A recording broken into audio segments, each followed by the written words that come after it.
we were walking down the street. Hey guys, I just came in. It's pretty cold outside, and I thought about this crazy little thing we call life, so let's talk about it.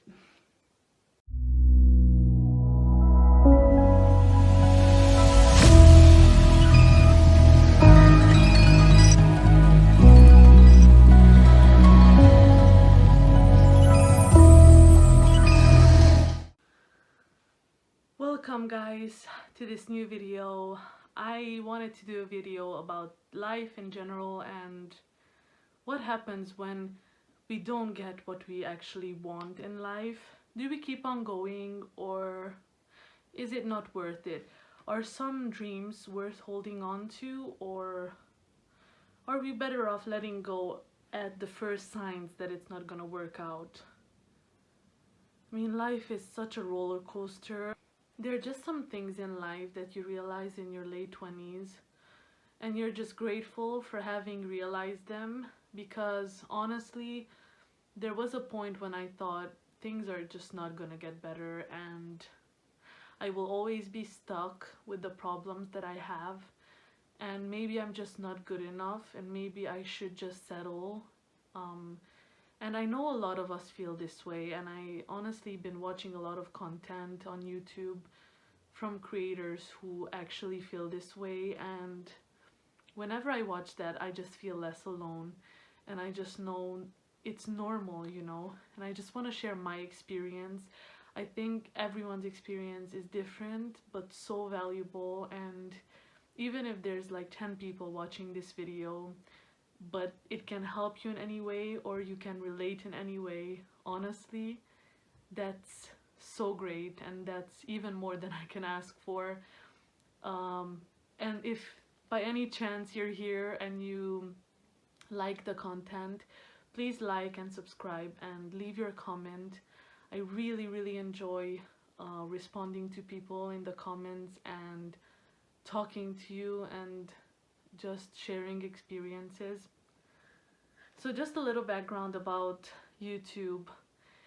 Actually, I think as a young teenager, it must have been my first real failure, if I can call it that. I never shared this with anyone, but I did have a YouTube channel as a 13-14-year-old, and the reason I don't share it, I realize now, is not because of vanity or ego or anything like that. It's more that it's painful. I think because I started doing videos and I started getting a lot of subscribers and a lot of people watching my videos, I just feel now that because of the lack of self-confidence that I had and because of my issues about appearance and many other things, I regret now that I deleted my channel. I was singing and doing covers of famous songs, and at that time I had vocal training, so I was having my vocal training like 2 to 3 times a week, and then on the weekends I was singing, and I really enjoyed making the videos. I started getting a lot of comments from people saying, oh, your voice is really good, you should do this, you should do that, you could change this, you could change that. And honestly, it felt really overwhelming at some point, and I just stopped doing it. I deleted my channel, and I've been living with that for the past few years, thinking like, no, you know, I'm not good enough, like I can't make a YouTube channel because, I mean, what's the point? And then I just stopped and I realized the point is, I know I'm capable. So there were a few times that I was hard on myself and I expected really good results from the first go with some things that I did, and when I saw I wasn't getting them, I just gave up. And this is the biggest and the hardest pill to swallow, is when you don't get the results you want straight away, do you keep on going or do you just stop? So now I just want to share 5 things that life has taught me, and perhaps the five hardest things that I had to deal with, and the lessons I learned from them. The first one is the quest for perfection. The quest for perfection is a false notion invented by society. There's no such thing as perfection. And once you realize that, and once you implement that in your life, you're really gonna get the greatest victories, I would say. I mean, when I was smaller, I thought that perfection is something that I have to strive for, and I need to be perfect at something if I want to achieve my dreams. So when I moved to London and I was 19, I didn't have much money, I didn't have a lot of experience living by myself, and didn't have the nicest clothes and laptops and school accessories. And when on my first day at uni, I saw that everyone had, like, it seemed like they had their life together. They had so many different things going on for them. Even after classes, they would go and join the swim team, and join the basketball team, or do other student activities. And I just thought, something's wrong with me, you know. I'm barely getting by with the classes as is. I don't have any money to do anything else. I don't have friends to go out with, and I just put so much pressure on myself. And I thought, you know, if I will be perfect in the academic sphere, then, you know, things will just happen to me, and once I get everything together, I will be happy. And I just wasted so much time with that, because focusing on one thing and really believing that some things in life are not meant for you, and that you're only gonna be good enough if you're perfect in the one thing that you choose, is really hard. And I realized it maybe after the age of 25, and I think perfection shouldn't exist, because everyone is really the most beautiful as they are vulnerable and unique as each of us are. So that's the number one thing. The second thing is not accepting sadness. Sadness is a blessing, and you might think I'm cuckoo when I'm saying that, but I promise I'm not. It's strange that we as a society believe in yin and yang and karma and good and evil and so many other things, but we don't believe in the balance between happiness and sadness. So life is not only about happiness. There's so many other things that we need to know. There's so many other lessons that we need to learn. And if we would be happy all the time, I think we couldn't be fulfilled in this life. And it's my personal belief that we are on this earth because we're meant to learn many different things and have conflicting experiences. I mean, how else can you decide what you like and what you dislike? How else can you tell if something will make you happy or not if you don't have the experience of sadness? So for a long time, I was afraid to show my sensitiveness, sensitive nature, name it as you will, but I was just hiding that from any and everyone. And I thought, you know, I was born wrong. Like, why am I sensitive? Why do I take something so deeply to heart? I mean, why do I stay up at night and think about certain things? It's because when something bad happened to me, I was reviewing it and was playing it over and over in my head, and I felt attacked. I felt terrible because I think that honestly I was quite selfish and I didn't understand what sadness is. And I was selfish to think that I'm not meant to experience it or I don't deserve it. Don't get me wrong, I'm not talking about constant sadness. I mean, I'm not a masochist and I don't suggest that that's a good thing. but knowing the right balance between good and bad, and just accepting those moments and accepting those feelings and allowing ourselves to go through the feelings, to actually feel them, to sit down a moment and see how we feel and just check in with ourselves is really important. The third thing is, forgive me when I say this, you can hate me if you want, but people will disappoint you, okay? There's no way around it. And if you're watching this and thinking you can avoid disappointments, I'll tell you now that that's not possible. When people hurt me or somebody said something bad to me, I thought, wow, that's so crazy. Like, how is that even possible? Like, I really believed in the good of people. And again, bringing back the discussion to point 2, I think it's about naivety at some point, and it's about not having enough life experiences to know how a person is. Or sometimes it's really that you think you know a person, but they don't show you their true colors. I remember this one time when I was talking to a person, a guy, and we agreed to meet at 7 p.m. on a Sunday at a certain spot. So we texted all week long, and we didn't actually text the day before, but then on Sunday I went to the spot and I was there on time at 7 p.m. and he was nowhere to be found, and like 10 minutes passed and 15 minutes passed and still he was still nowhere. And I went home that night so disappointed, so distraught. I thought, you know, this doesn't happen. This could just only happen to me. Like, I must be doing something wrong. Like, I'm horrible.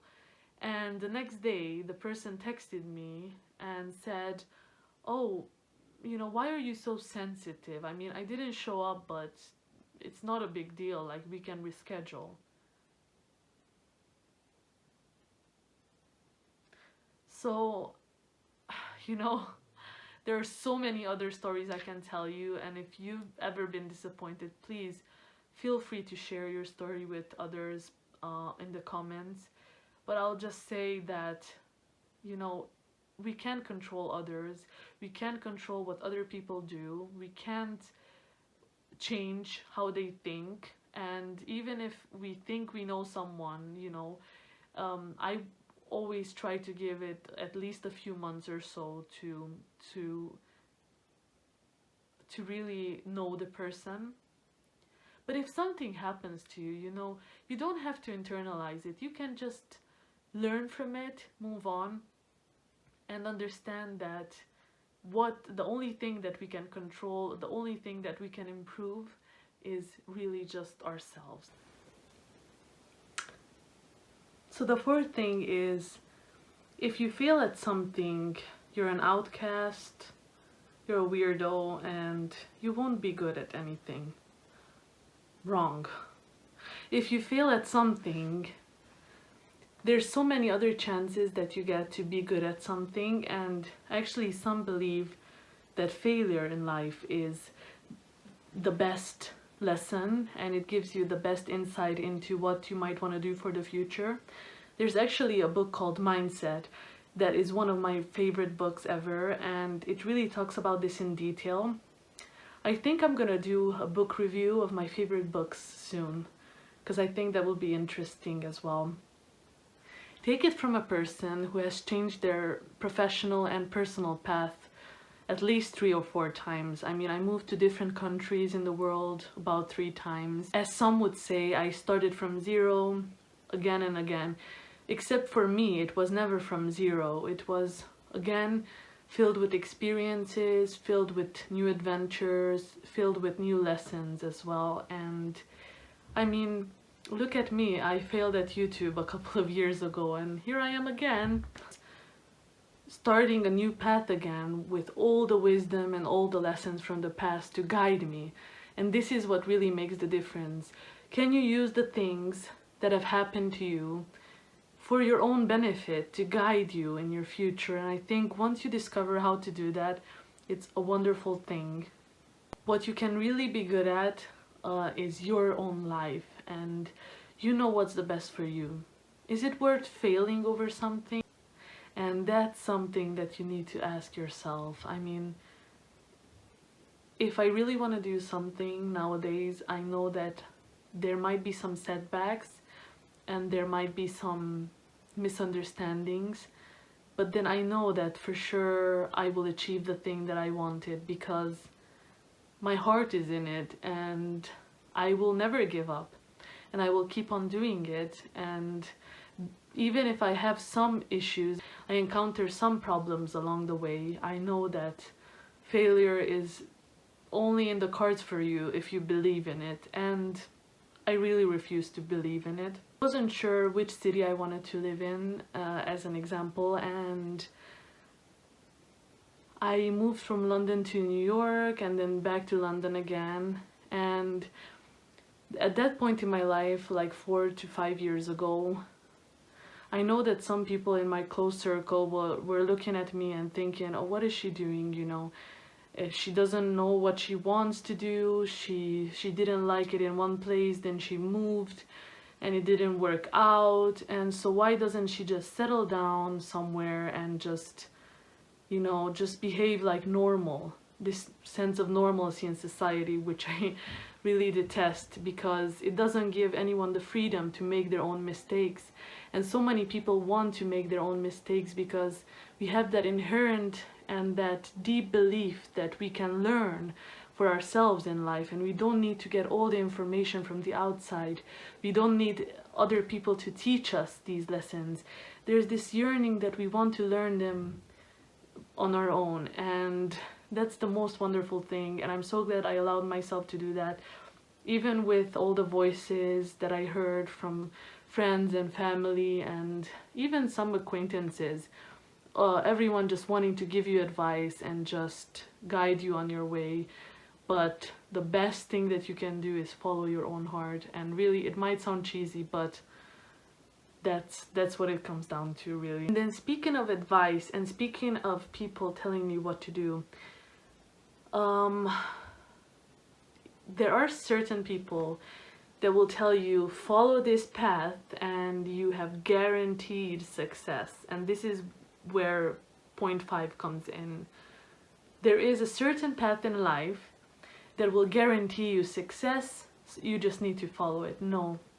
Again, no. I might sound really judgmental in this video, but I firmly believe in all these things that I just mentioned to you today. And I know that if we try not to follow them, if we try not to listen to them, the result will always be 10, 100 times better. You can't follow a certain path to success because that perfect path does not exist. Everyone has a different path, and even if yours is not clear right now, like I know that mine is not clear in all aspects, and I'm fine with that, but knowing in your heart that the information and all that you need to know will come to you with time, and allowing all that to come to you at the right moment is just magical. And I mean, I have so many examples for this. I'm just gonna say that mainly professionally, people will tell you, I mean, the only real professions are being a doctor, or a lawyer, a politician, or I don't know what else is there. I mean, there's so few options. And why try to fit in? Why try to be one of those things when basically it's just people telling you these advice? And people make mistakes. People will tell you things that maybe are not in your own best interest, or maybe they're wrong about it, but they still give you the advice. So I'm not saying discard advice altogether, but just learn that a path is formed by your own beliefs, your own heart, your own personality, your own decisions, your own circumstances, and that's okay, and that's how it's supposed to be. So I just want to end this in a really positive note, because I think all of these points also remind us that things didn't go as we wanted in some areas.